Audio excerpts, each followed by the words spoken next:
Olá, está no ar mais um 5 Perguntas para o CFO Rio de Janeiro, a websérie da Assets que acompanha a trajetória de líderes que moldam a área de finanças no mercado brasileiro.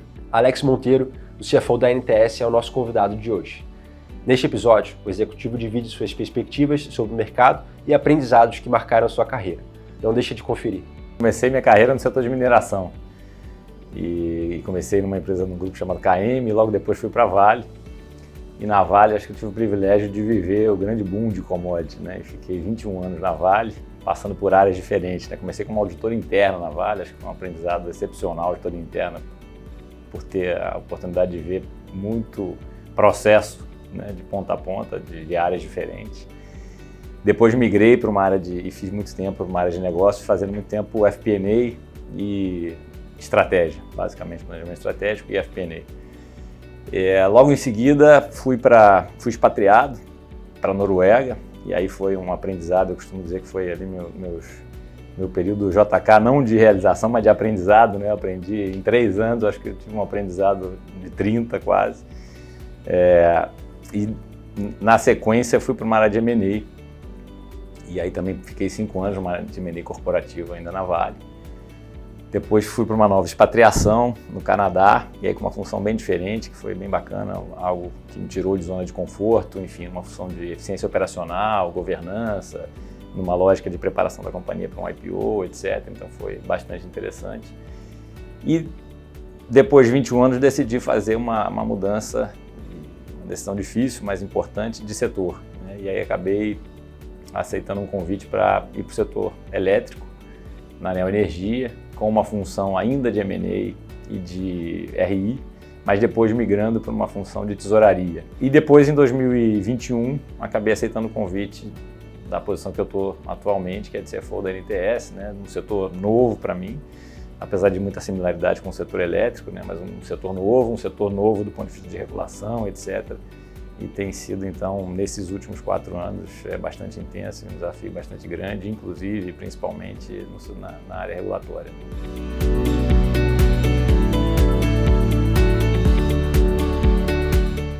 Do ponto de vista de desafio, a gente é um setor muito novo ainda no Brasil, né, de transporte de gás, como o setor é um setor que tem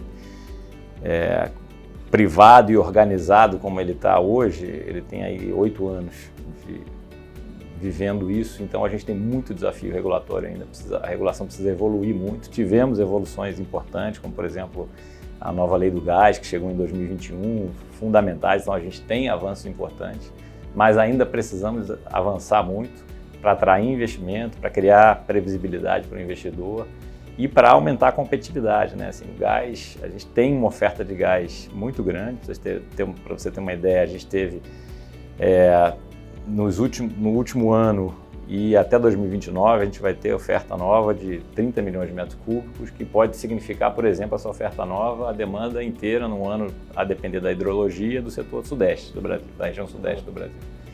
Então de fato, e essa oferta está aqui, está no pré-sal de investimento que está sendo feito. Então, a gente tem gás no Brasil, tem gás do pré-sal, o investimento está sendo feito.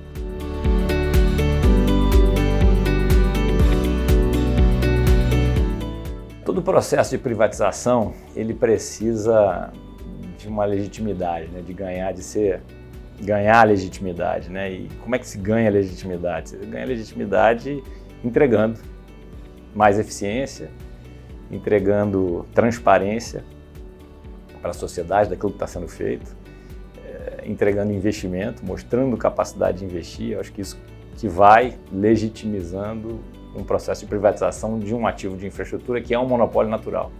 Então, acho que a sociedade entender a importância do processo de privatização vem com a entrega de confiabilidade, de previsibilidade. E, nesse sentido, o papel do CFO é, sem dúvida, de assegurar capital competitivo, né? Capacidade para assegurar capacidade de investimento.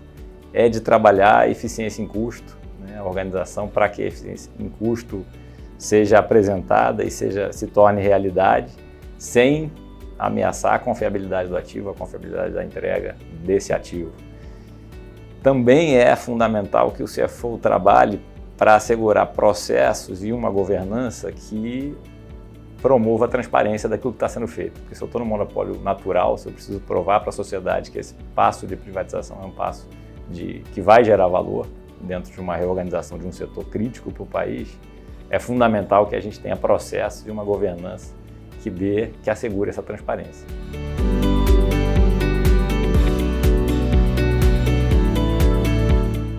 Eu sou um apaixonado por M&A, né? M&A para mim foi uma escola, para mim é uma escola ímpar. E por que é uma escola ímpar? Porque o M&A ele vai tocar em todas as disciplinas essenciais de uma organização, né? Então ele vai falar de planejamento estratégico, né? O M&A ele normalmente é a consumação de um planejamento estratégico ou da falta dele. Ele também vai tocar em alocação ótima de capital, em disciplina de capital, em gestão de portfólio, em tomada de decisão em ambiente de certeza, em gestão de risco. Então, assim, todas essas disciplinas vão ser trabalhadas pelo M&A. E aí ele vai desenvolver habilidades como negociação, capacidade analítica, né, fundamental, como eu falei, tomada de decisão em ambiente de incerteza, análise de risco, gestão de equipe multidisciplinar, porque quando você faz uma due diligence em M&A, você precisa coordenar uma equipe de disciplinas várias, né, tributos, enfim, tudo, ambiental, etc. Então, todas essas competências vão sendo agregadas quando um processo de M&A é desenvolvido.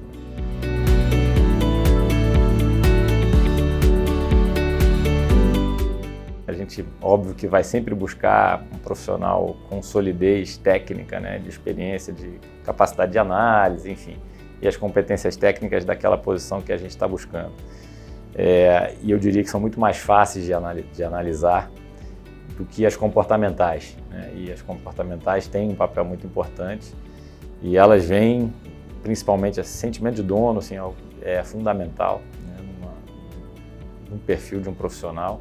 Capacidade de trabalhar em equipe, né? Isso é algo, esse senso de comunidade, né? Esse senso de participação, de ouvir, de ter uma escutativa e de conseguir trabalhar em equipe é fundamental.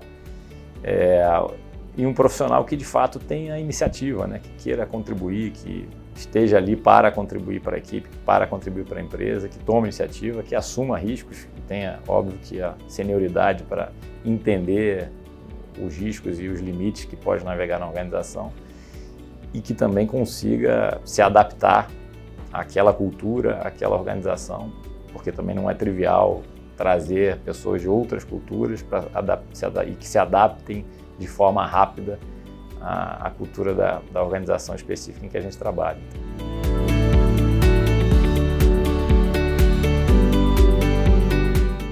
Eu acho que o time de finanças vai esperar clareza de propósito, né, que envolve uma comunicação bem feita. O time vai esperar uma escutativa, vai esperar participação, né, que é estar envolvido, né. Acho que a gente, na essência daquilo que eu acho que motiva um profissional, estar participando, se sentir importante num processo decisório, na construção de uma solução é fundamental. Então acho que isso é um ponto fundamental. Eu acredito muito numa lógica de gestão de pirâmide invertida, né? Ou seja, eu acho que o topo da pirâmide ela existe para suportar a base e criar condições para que a base gere resultado, né? Isso é uma noção que eu acho que é fundamental, né? E essa lógica principalmente numa área de finanças é uma área de suporte, né? É uma área prestadora de serviço para a organização. Ela tem clientes internos importantes, né? E no meu caso eu também sou responsável por suprimentos, por TI, então ter esse mindset de que existe ali uma função de prestação de suporte a áreas que são de ponta na empresa, né? Uma área de produção, uma área comercial, é fundamental. Então esse mindset de serviço é um mindset que eu acredito muito também em liderança pelo exemplo, né? Então a equipe precisa olhar para o CFO e ver nisso, e ver esse mindset para conseguir entender que essa área é uma área não com fim em si mesma, mas uma área de suporte para o resto da companhia. As frases que de fato eu mais gosto, eu vou lá na Bíblia para resgatar a frase que eu mais gosto, que diz o seguinte, né? Em tudo que você fizer, faça com os outros aquilo que você espera que seja feito com você. É uma frase de Jesus mesmo, né? Que eu acho que ilustra muito bem para mim o que é o trabalho em equipe, como trabalhar em equipe, como trabalhar com essa visão de prestar serviço, como trabalhar com equipes e liderar numa lógica de pirâmide invertida, né, em que você está ali como líder para suportar a tua equipe e extrair dela o máximo possível e criar condições para que ela seja produtiva. Se você acredita que você contratou a equipe certa, que ela é capacitada, etc., o que você tem a fazer é isso, é suportá-la e os resultados vão vir se você criar as condições. Então, essa frase para mim ilustra bem a questão do servir, né? Você está aqui para haja com os outros da forma que você gostaria que agissem com você.